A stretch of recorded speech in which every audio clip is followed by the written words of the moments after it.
Bapak bisa nyebutin nama Mat Lanwar? Berarti kalau gitu saya udah tua kali ya ini ya. Ini udah zaman jadul ini. Iya ini. Jadi jangan sampai orang yang berilmu itu bisa dikalahkan oleh orang yang berduit. Itu tuh gitu. Itu. Jadi jangan sampai begini loh. Jangan sampai ada sebuah stigma. Negara ini seperti ini karena produk KPU. Jadi jangan sampai.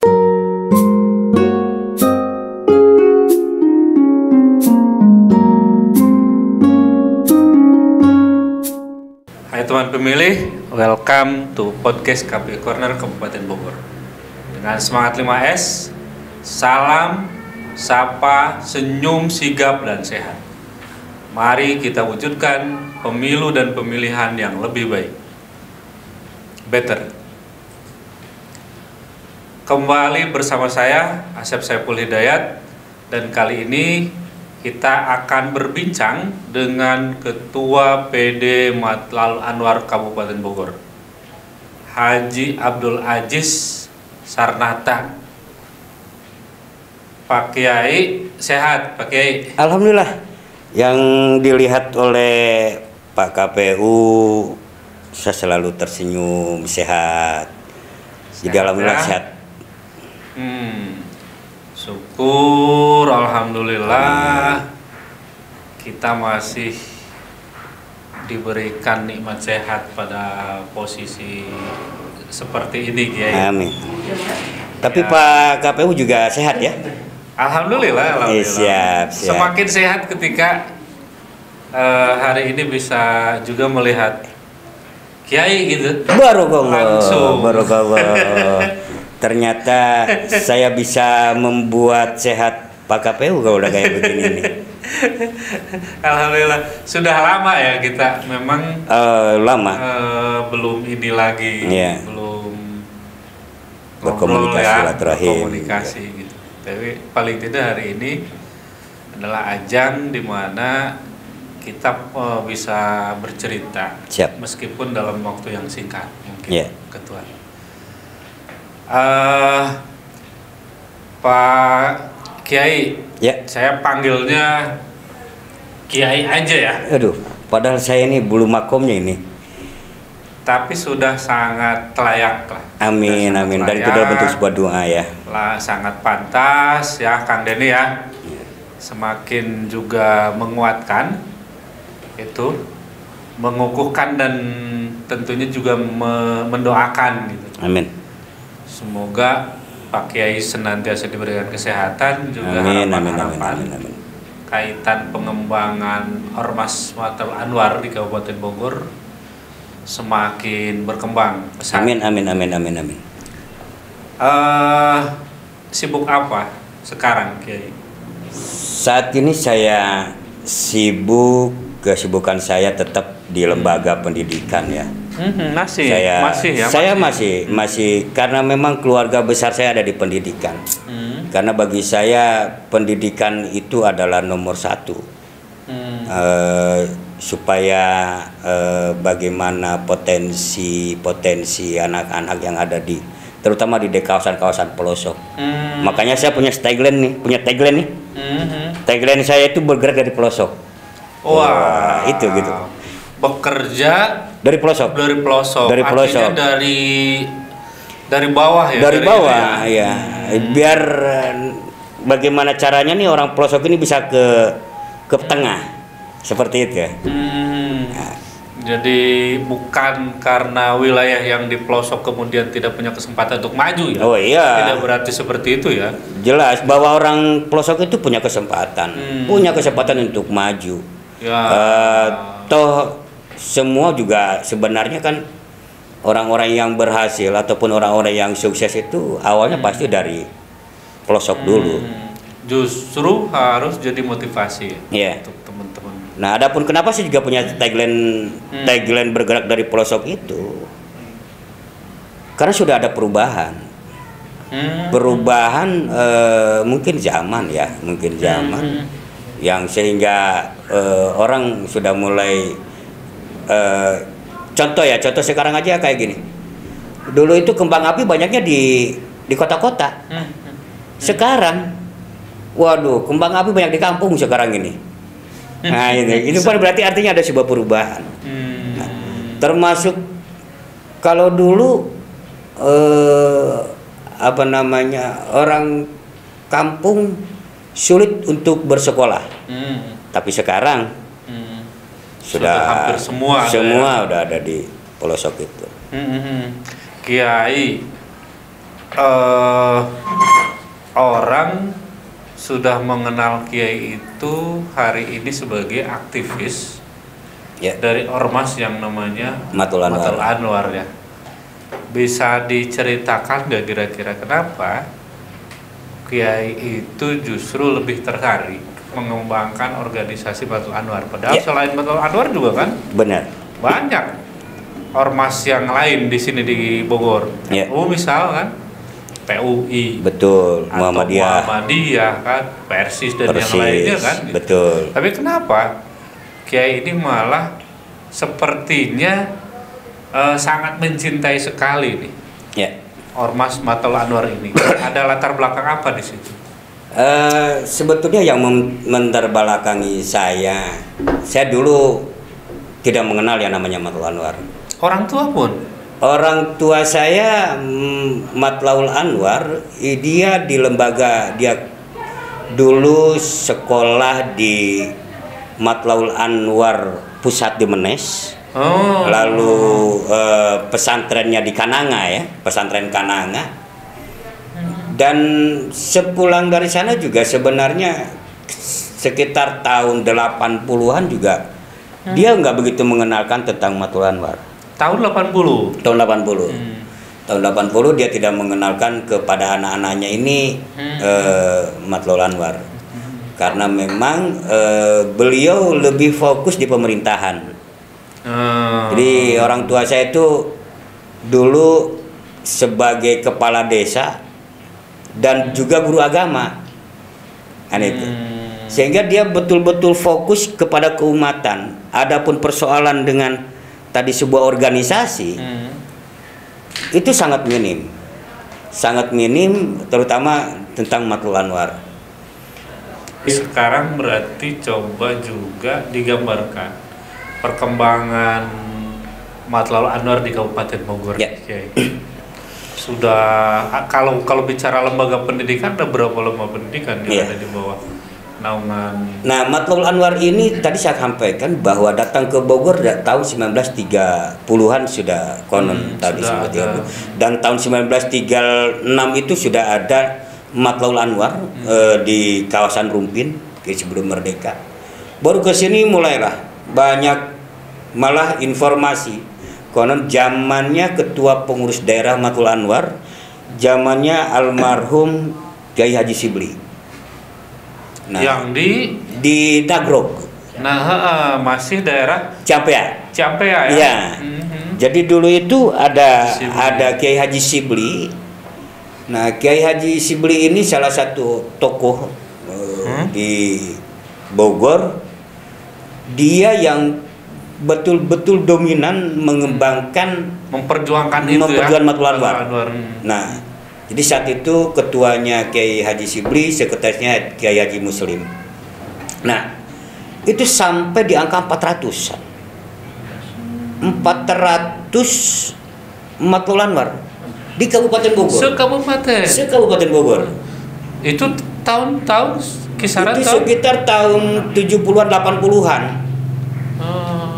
Itu. Nah,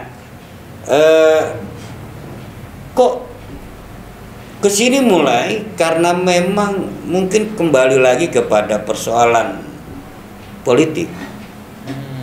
Nah, ini nyambung dengan masalah demokrasi nantinya ya.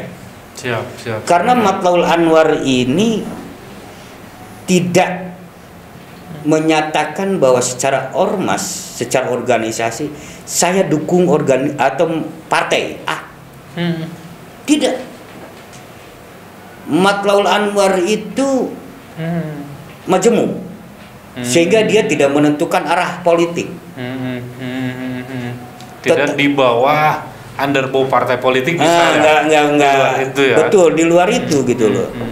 Makanya kan Matlul Anwar itu ada yang di PNU, ada yang di Masyumi, itu, ada juga yang di PNI.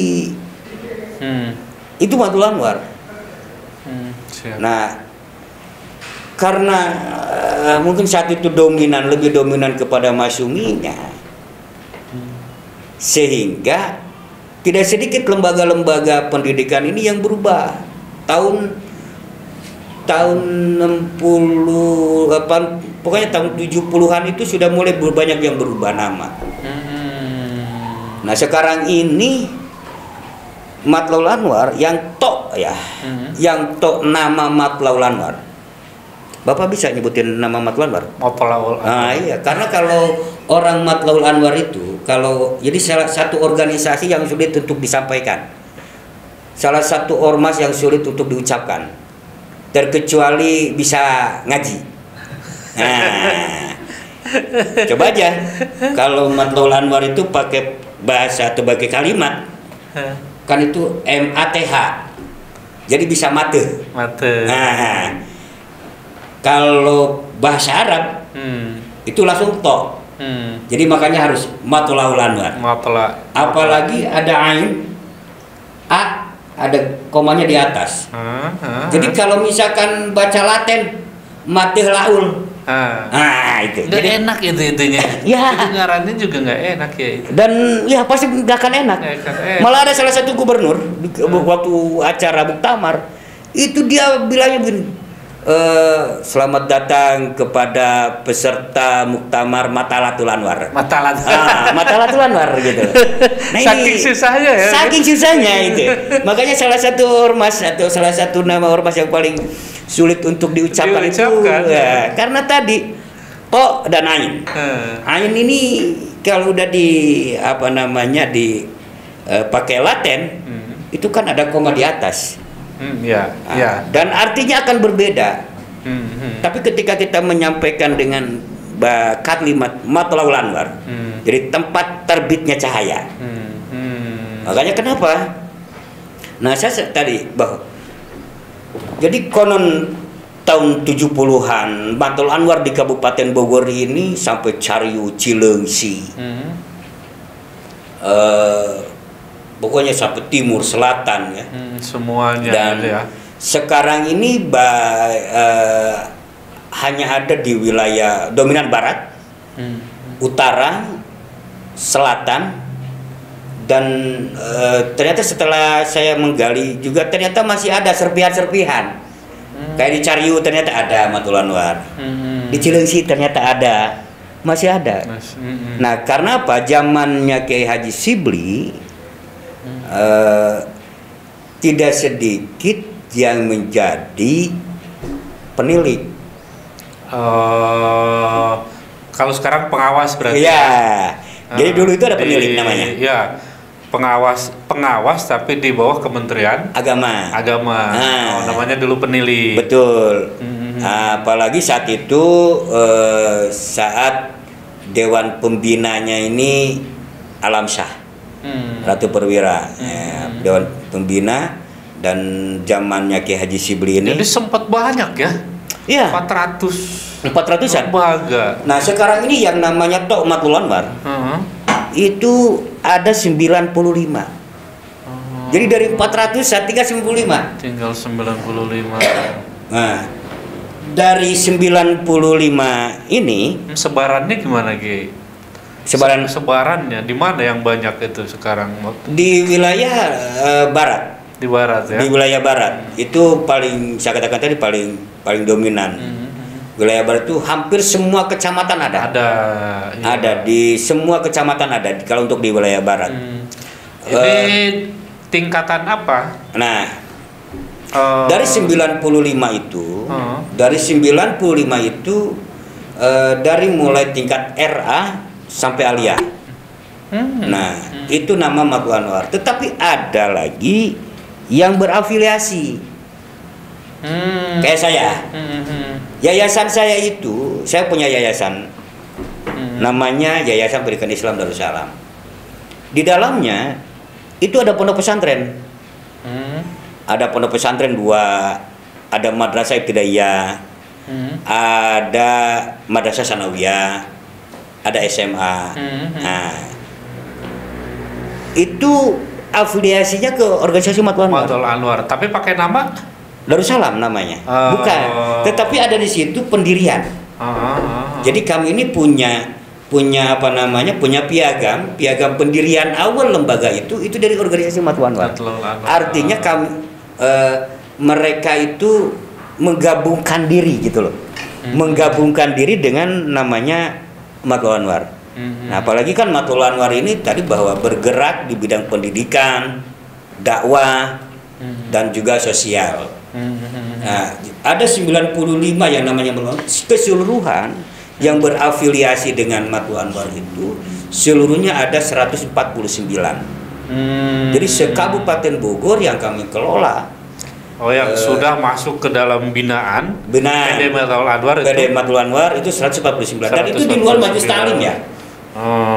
Ini mah lembaga ya, yang lembaganya ya. Lembaga tadi. Itu di luar, baik yang langsung menggunakan nama Matul Anwar maupun tidak. Tapi secara formal mereka mengindukkan ke Matul Anwar. Contoh lagi di Taman Sari. Matul Anwarnya hanya ada 1 di sana. Yaitu di Kampung Ciler namanya. Kampung Ciler. Nah, ada 3 madrasah yang menggabungkan. Kayak namanya misalkan Nurul Hidayah, Anwarul Hidayah. Nah, biasanya, itulah yang sekarang banyak di Bogor. Ada Matlaul Huda. Ada lagi Anwarul Hidayah. Nah, itu biasanya itu dulu sempalan sebenarnya. Jadi artinya dulu pernah bernama Matlaul Anwar, berubah menjadi ini. Nah, seperti perjuangannya tetap Matul Anwar sebenarnya ya. Sebenarnya masih. Makanya dan seperti tadi pertanyaan, kok kenapa harus dengan Matul Anwar? Menurut saya konsep ke Matul Anwar. Saya sendiri sebetulnya tidak pernah mengenyam atau pendidikan di Matul Anwar. Saya madrasah ibtidaiyah, saya di Al-Manaf namanya. Iya. Ini di sini Kia itu 2 loh malah SD-nya ini. Ya. Madrasah ibtidaiyah, terus ada SD lagi Kang ini Kang. Ya. Jadi dapat 2 ijazah berarti Kiai waktu itu ya? Ya, karena begini. Nah, itu kenapa sampai ini saya salah satu dikorbankan sama orang tua. Dikorbankan. Jadi orang tua saya itu subhanallah, saya jadi anak salah termasuk juga kakak yang pertama. Haja Baidah ya, itu juga salah satu korban orang tua juga. Kenapa? Karena ada aneh masyarakat yang menyatakan bahwa dari madrasah itu nggak bisa masuk ke SMP. Jadi aku lah gitu kira-kira. Iya, makanya kalau dulu itu kan melanjutkan, maka otomatis harus punya ijazah SD gitu. Saat itu pas waktu saya itu, karena dulu itu kan ada Eptanas. Jadi zaman saya itu ada namanya Eptanas. Masih, saya juga. Berarti kalau gitu saya udah tua kali ya ini ya. Ini udah zaman jadul ini. Iya ini. Jadi tahun berapa emang Kiai? Di lahir itu belum loh. Belum ke situ tadi itu. Iya. Iya gitu.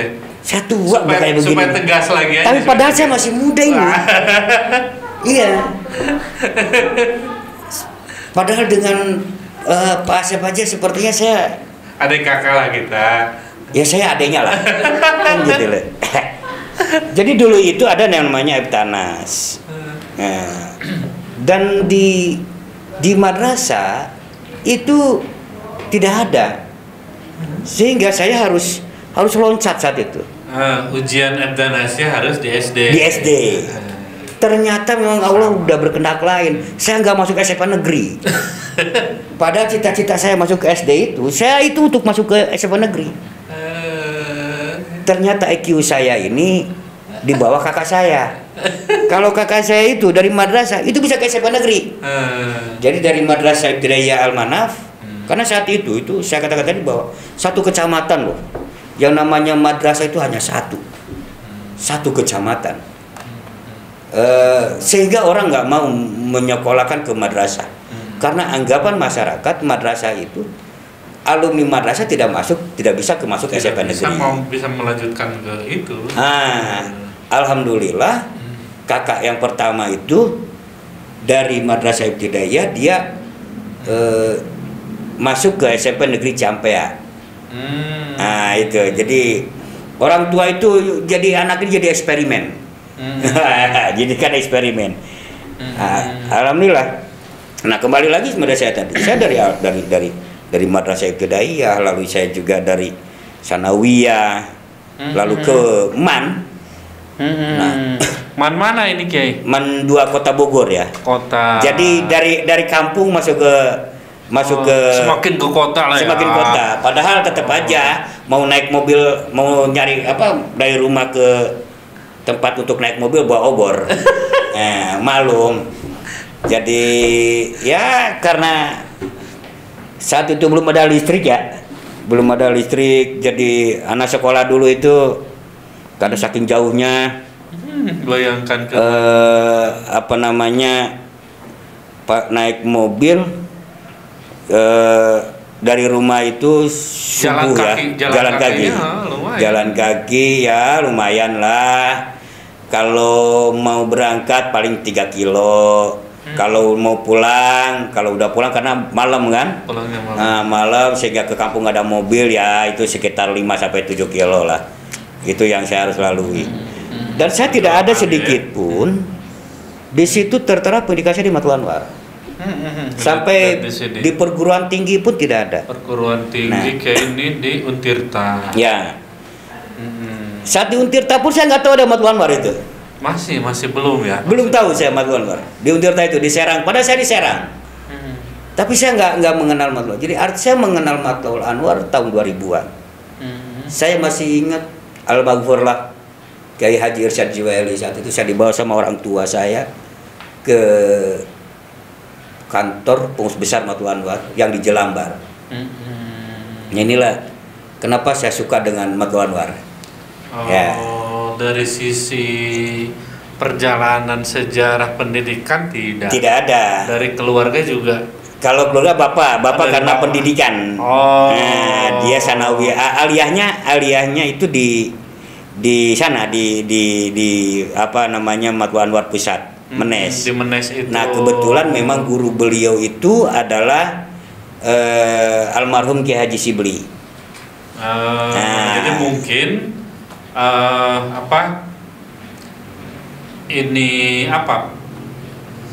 ide dasarnya di situ mungkin ya. Dari keluarga Mas sangat ada ya, sangat ada hubungan dengan itu. Betul. Hanya dari basic pendidikan Kiai ini nggak ada. Tidak ya. Tidak ada. Nah, saya waktu masih ingat ketika saya di Jelambar itu di kantor pusat pengurus besar. Waktu itu mau melaksanakan tarawih. Nah di saat di tarawih itu saya teringat almarhumlah bicara begini. Itu yang tarawihnya 11 di belakang saja, yang 23 di depan. Loh ini apa ini?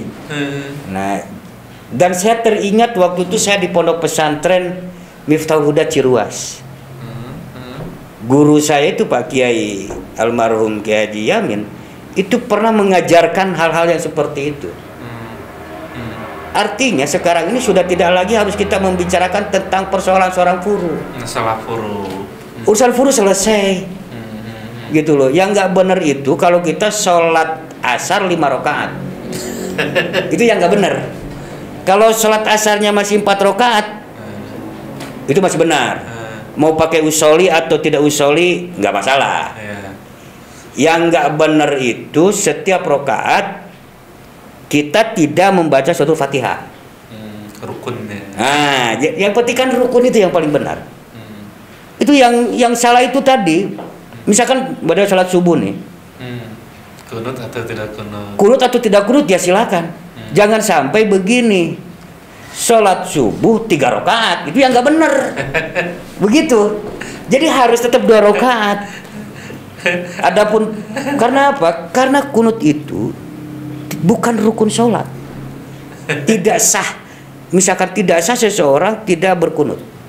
Nah, kembali yang tadi, disitulah saya mulai terbuka, subhanallah, kok saya senang ya ini ke Matlul Anwar ini, bahwa ternyata pembelajaran pantesan kenapa ada di tengah-tengah Muhammadiyah, Matlul Anwar, NU. Itu gitu loh. Ini jadi ketertarikan saya sebetulnya tentang persoalan-persoalan tadi ya. Para pendahulu kita pun sudah tidak lagi mempersoalkan. Tidak mempersoalkan itu gitu. Dikembalikan ke masing-masing. Benar. Itu. Siap Kiai. Jadi sangat menarik nih dari perjalanan Kiai gitu. Siap. Jadi bukan murni di kader dari awal sebenarnya. Betul. Kan. Dan ini punten juga ini saya ini berbicara tentang saya ya. Sebenarnya kadang-kadang malu saya ini dikatakan kiai. Saya ini bukan kiai. Tapi ajis. Udah aja bukan kayak ajis gitu ya. Kenapa? Karena begini loh. Apalagi dengan masa lalu ya. Perjalanan saya ini bukan manusia yang sempurna. Karena saya ada sebuah proses-proses yang apa sih namanya, di luar jalur. Nah, masa lalu saya itu kan gitu. Kayak dulu waktu zamannya kuliah rambut gondrong ya kan. Wah, pakai kalung salib gitu. Ngalamin? Mengalami saya, Pak. Termasuk dunia-dunia yang kayak begitu. Nah, Bapak kan berapa? Kalau saya itu, makanya kenapa saya kalau lihat yang bening-bening seneng gitu. Nah, jadi adapun, tapi saya tahadus binimah ya. Tahadus binimah di masa-masa akhir ini. Oke lah, usia semakin bertambah. Padahal sebenarnya usia itu bukan semakin bertambah, tapi semakin berkurang gitu loh. Nah,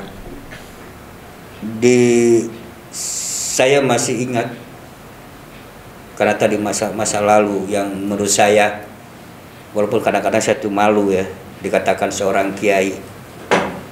Saya ini bukan seorang kiai, tapi Allah harus menggariskan saya mimpin ormas yang namanya Matlul Anwar.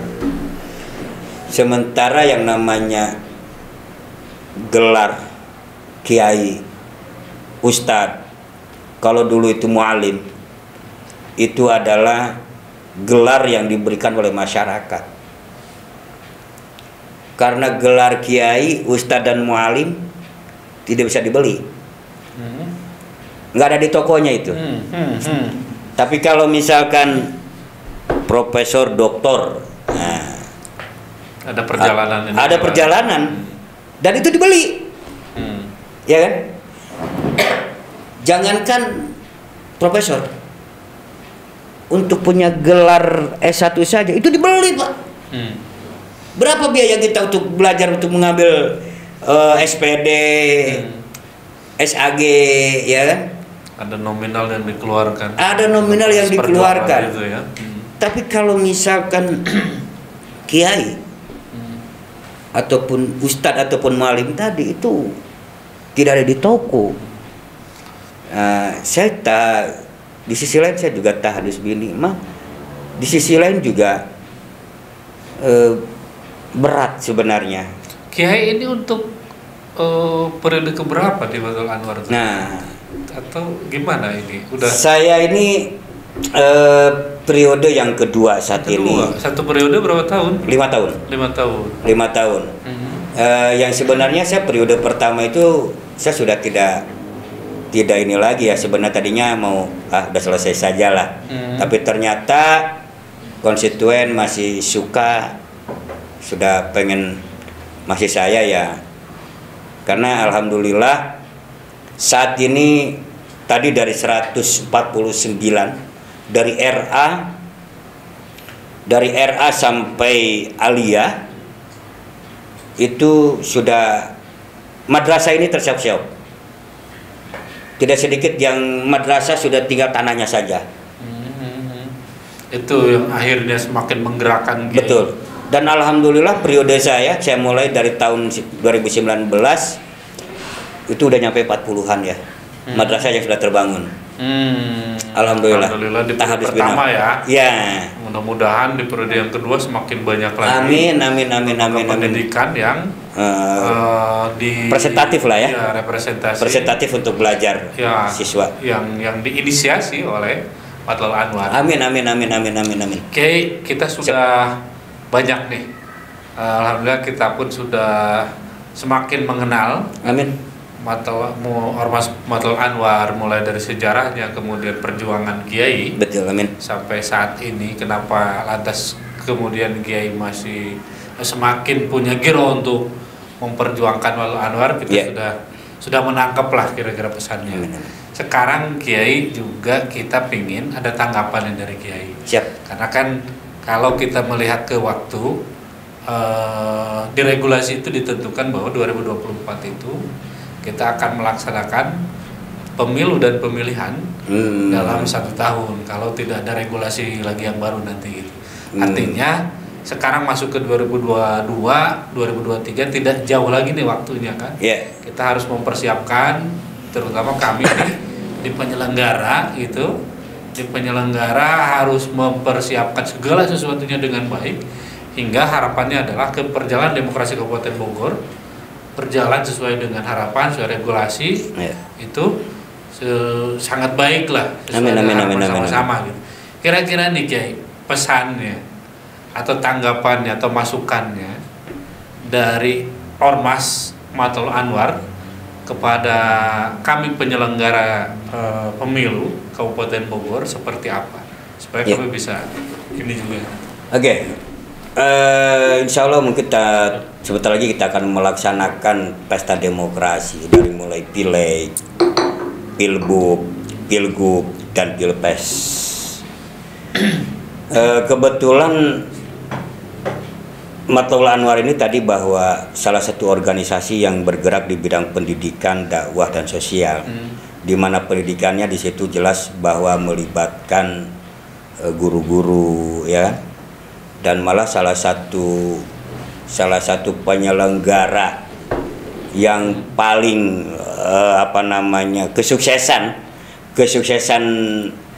kesuksesan pemilu itu ya di bawah. Dalam hal ini KPPS. Siap. Ya. Para petugas KPPS pasti guru. Hampir mayoritas guru. Tiap TPS kita pasti ada guru. Dan setiap KPPS dipastikan ada guru madrasah. Ada guru madrasah. Nah, dan di dalamnya ada guru madrasah Matlul Anwar. Siap. Jadi bicara kontribusi terhadap negara, terhadap daerah ini sangat luar biasa guru-guru ini. Nah, apa yang harus dilakukan oleh penyelenggara? Apalagi dengan tadi bahwa sampai saat ini kan tahunnya adalah mencoblos. Nah, ini saya harap bahwa saya yakin akan ada perbedaan dari masa ke masa kan gitu loh. Kalau nyoblos sama aja. Dari saya mulai ikut coblos itu pakai paku. Iya kan? Sekarang pun sama. Ada paku tapi sempat dicontreng. Tapi tetap mencoblos-coblos kayak begitu kan? Tetap. Jadi artinya belum ada perubahan yang signifikan. Buat alat penyoblos pun nggak berubah. Misalkan kalau sekarang misalkan pakai roti misalnya buat dimakan kan gitu. Tetap aja pakai paku-paku juga kan gitu. Nah, tetapi ada sebuah mekanisme yang mungkin setiap tahun itu berubah. Salah satu contoh tentang pileg misalnya. Di pileg itu kan tidak lagi nomor 1 pasti jadi. Ya. Karena nomor 1 belum tentu jadi. Tidak sedikit makanya orang nomor urut sekian tapi bisa jadi. 2, 3 misalnya. Suara terbanyak sekarang. Suara terbanyak.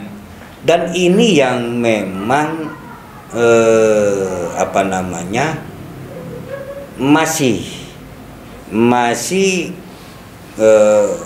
paham di masyarakat. Terlebih bagi pemilih pemula. Tingkat kecerdasan juga sebenarnya ini yang diharuskan. Karena ini mohon maaf ya, menurut saya saat ini jauh berbeda hasil produk pemilihannya, produk pemilunya gitu loh. Kalau dulu itu kenapa misalkan peringkat 1 itu pasti jadi, karena memang dari sumber daya manusianya udah nggak diragukan lagi, segi pendidikannya juga nggak diragukan lagi. Kalau sekarang, jadi jangan sampai orang yang berilmu itu bisa dikalahkan oleh orang yang berduit. Itu tuh gitu. Itu karena ketika itu meyakinkan ke masyarakatnya itu. Nah, inilah yang diharuskan. Makanya yang harus harus penyelenggara ini harus ada sebuah kerjasama. Kerjasama dengan siapa? Yang punya umat ini adalah di ormas. Nah, misalkan bersama ormas sosialisasi misalkan. Atau misalkan begini, KPU mau ada sosialisasi. Karena kami yang punya umat, yuk kita dengan Matul Anwar nih di satu tempat misalnya. Ini bisa. Kenapa tidak gitu loh? Karena apa?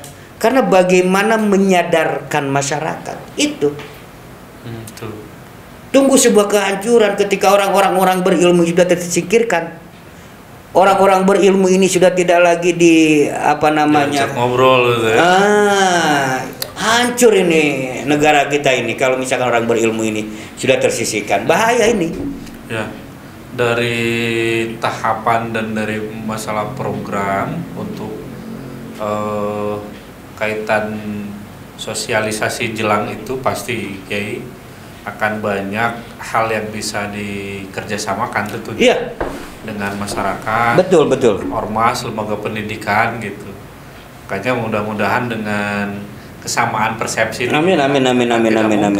Betul. Hanya KPU saja yang berjibaku sementara yang lainnya diam membiarkan perjalanan pemilu akan berjalan dengan baik. Tapi kita juga akan butuh sentuhan, bantuan, dorongan, tanggapan, sekaligus juga sesuatu hal yang berarti ini yang dilakukan oleh masyarakat terutama ormas gitu. Betul. Jadi jangan sampai begini loh, jangan sampai ada sebuah stigma.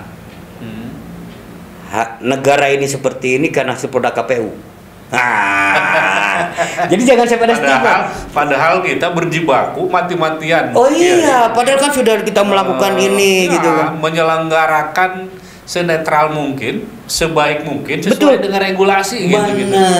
Benar saja masih juga disalahkan. Gitu kan? Apalagi kalau ada stigma kayak begitu ya. Apalagi kalau seperti makanya nih untuk teman-teman dari luar, terutama dari ormas, menguatkan dan meyakinkan masyarakat bahwa kita mampu menyelenggarakan kegiatan pemilu dan pemilihan dengan adil sesuai dengan ketentuan. Betul. Itu yang harus diyakinkan menurut saya oleh teman-teman di luar. Dan ini harus juga dicari formula ya, harus cari formula untuk meyakinkan kepada masyarakat bahwa orang ini berilmu loh. Ilmunya tidak diragukan. Walaupun yang namanya manusia itu punya masing-masing punya keterbatasan. Ya. Iya kan? Betul. Nah, tetapi kan kembali lagi ketika misalkan bener nggak sih dia itu mau berpikir, bener nggak sih dia itu mau membangun wilayahnya. Dan ini kalau dulu, karena saya merasakan banget hasil mereka. Dan sekarang ujung-ujungnya yang disalahkan siapa? Kepala daerah. kepala wilayah, presiden. Padahal ada di situ kan penentu kebijakan itu kan tidak hanya tidak hanya bupati, wali kota, atau gubernur atau presiden, kan tidak hanya itu. Tapi kenapa? Ini kan ada juga ini legislatif juga harus ada lembaga lain gitu loh. Itu. Cuma di masyarakat kan tidak seperti itu ya. Ya tidak seperti itu, tetap aja itu gitu. Aja yang salah. Tetap aja yang salah, katanya bupati ini yang salah. Perlu kebersamaan. Betul. Perlu kerjasama yang luar biasa yang harus dilakukan. Ya. Dan lintas. Apalagi nih Kiai, bicara Kabupaten Bogor ini dari sisi jumlah pemilih saya itu terbesar se-Indonesia, bahkan sedunia gitu. Kemudian bicara masalah wilayah dan yang lainnya gitu. Kemudian juga dari sisi kuantitas pekerja di kita sangat terbatas gitu, hanya segelintir orang lah.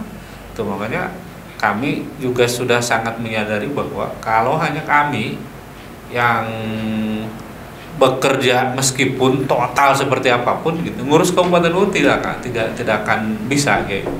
Makanya sangat menyadari bahwa peran dan fungsi dari lembaga-lembaga yang lain, misalnya ormas, lembaga pendidikan, perguruan tinggi dan yang lainnya gitu, ini akan sangat memotivasi kami untuk bisa bekerja jauh lebih bagus, lebih baik dan lebih siap tentunya 2024 itu. Siap. Tuh. Kiai ini, tadi kan Kiai sudah diperkenalkan ya sama Teh Mega tuh. Dari awal tuh begitu masuk sudah juga diceritakan kira-kira tuh perkembangan yang sedang kita lakukan, perbaikan yang terus kita lakukan, inovasi yang terus kita jalankan nih.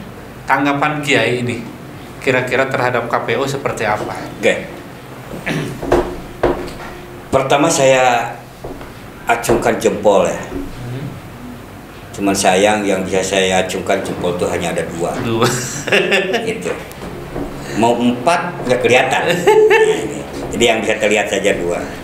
Siap. Saya melihat bahwa KPU Kabupaten Bogor saat ini sangat baik. Ya. Walaupun saya nggak bisa ngasih 10. Karena 10 itu yang satu hanya milik Allah. Siap. Jadi saya cukup kasih 9 saja. Kalau boleh itu ya. Iya, karena bagi saya yang satu cukup. Allah yang menilai. Tetapi saya yakin bahwa ini menjadi 10. Dengan tadi melihat bagaimana sertifikat-sertifikat yang telah didapat oleh KPU Kabupaten Bogor. Dan tidak hanya melihat saya sebatas sertifikat ya, karena saya memimpin Matlul Anwar dari tahun 2016 ya. Tapi di saat yang sekarang ini subhanallah sudah mulai melebarkan sayap. Ada sebuah kebanggaan kan bagi saya juga ketika KPU bersilaturahmi dengan Matlul Anwar. Siap. Kan gitu. Itu kita lakukan dengan dan itu sudah dilakukan kan saat itu. Kabupaten Bogor. Dan saat itu sudah dilakukan subhanallah. Artinya apa? Bahwa ini sangat luar biasa mengenalkan apalagi saya katakan tadi bahwa Matlul Anwar itu di pelosok. Dengan banyaknya di pelosok orang nggak tahu penyelenggara itu yang mana sih. Taunya TPS saja. Kan gitu. Tetapi kalau sekarang KPU itu insya Allah siapa yang nggak kenal dengan Teh Umi, siapa yang kenal dengan Asep Sipul Hidayat, siapa yang nggak kenal dengan Kang Yana dan teman-teman yang lain, ditambah lagi sekarang dengan staf-staf di sini kan gitu loh. Ini adalah bahwa tidak lagi istilah kata membeli kucing dalam karung. Saya sangat mengapresiasi kepada KPU di Kabupaten Bogor yang ingin melebarkan sayap dan mau bersilaturahmi dengan stakeholder yang kalau satu-satu kan nggak mungkin lah. Ya kan, dengan sekian juta masyarakat pemilih gitu kan nggak mungkin. Sehingga bicaranya dengan dengan stakeholder misalkan dengan Matlul Anwar. Nanti kami sosialisasi, ya kan? Salah satu contoh ketika KPU bersilaturahmi dengan pengurus daerah, Ya. Matul Anwar, ya kita share kan. Oh ternyata mereka kenal gitu loh. Dan ini adalah satu Semuanya hal yang hadir. positif kan gitu. Semuanya hadir gitu kan. Itu saya rasa bahwa sangat-sangat positif dan sangat-sangat baik. Terutama sekali dalam hal ini kan sosialisasi juga dengan khususnya kepada Matul Anwar. Gitu. Ada masukan nggak Kiai dalam konteks perbaikan kami ini? Masukan seperti hal yang tadi yang saya sampaikan bahwa sosialisasi itu jangan sampai kita merasa selesai. Karena apa? Karena seperti tadi yang telah disampaikan oleh Teh Mega ya. Ternyata kan ada tiap bulan itu jumlah pemilih bertambah. Ada, Ya kan berubah artinya. Ya, Setiap bulan ada namanya jumlah pemilih. pemutakhiran daftar. Ya, dalam pemutakhiran data itu artinya ada perubahan. Bisa ada perubahan, sementara masing-masing manusia itu kan berbeda-beda pola pemahamannya. Jadi masukan saya jangan bosan, terus sosialisasikan kepada masyarakat lebih cerdas dalam memilih. Siap. Karena hasil yang didapat itu kalau misalkan dengan yang baik maka tentu akan baik. Jadi jangan sampai stigma tadi yang muncul. Ini stigmanya gara-gara KPU ini. Jangan sampai gara-gara, ini kan bahaya. Siap. Nah, artinya apa? Berarti kan sosialisasi itu.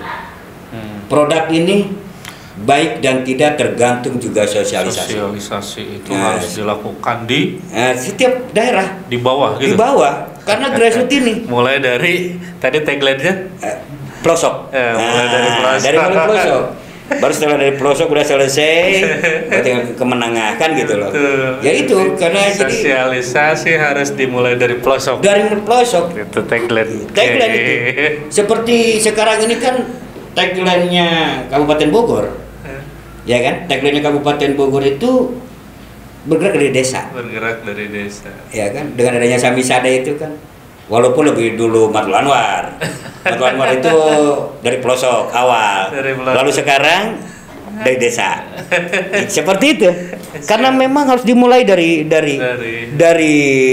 grassroots di bawah ini. Bawah, Karena ya. di bawah itu yang paling menentukan sebuah keberhasilan dari pemilu ini adalah grassroots yang paling bawah, yaitu adalah masyarakat. Siap. Alhamdulillah nih Kiai ini. Siap. Tidak terasa ternyata ya. 1 jam kita kayak Oh, iya. ngobrol ini. Waduh. Iya. Ini Sudah kopi aja belum saya minum ini. Sambil ya, sambil. Saya minum dulu kalau begitu ya. Sambil. Ya, terima kasih. 1 jam kita berbincang-bincang. Ini pasti rasanya kopi. Bersama Ketua PD Matul Anwar Kabupaten Bogor, Haji Abdul Aziz Sarnata. Ya, Dengan tadi tagline yang menarik, bergerak dari pelosok. dari pelosok gitu. Dan insya Allah KPU Kabupaten Bogor semakin menguatkan Amin. sosialisasi dan komunikasi juga dari bawah sampai ke semua komponen itu tersentuh ya. Itu sudah sangat cukup nih. Terima kasih. Bincang Sebelum diakhiri begini, Siap. mudah-mudahan tagline kami ini dan bergerak dari pelosok ini juga bisa diikutin oleh KPU.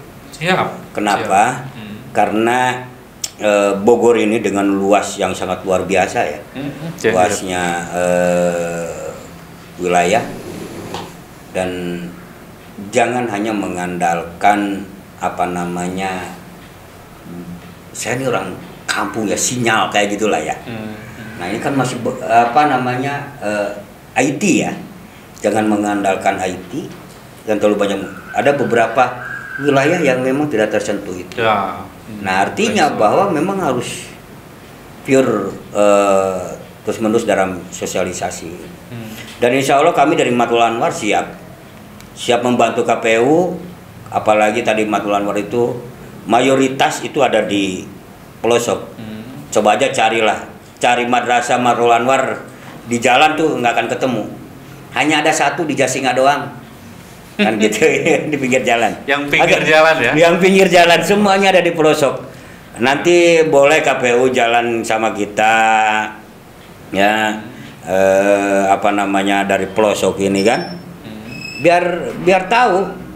Kemarin aja kami Musda Marul Anwar itu di gunung, dan ternyata yang punya wilayah betah lagi.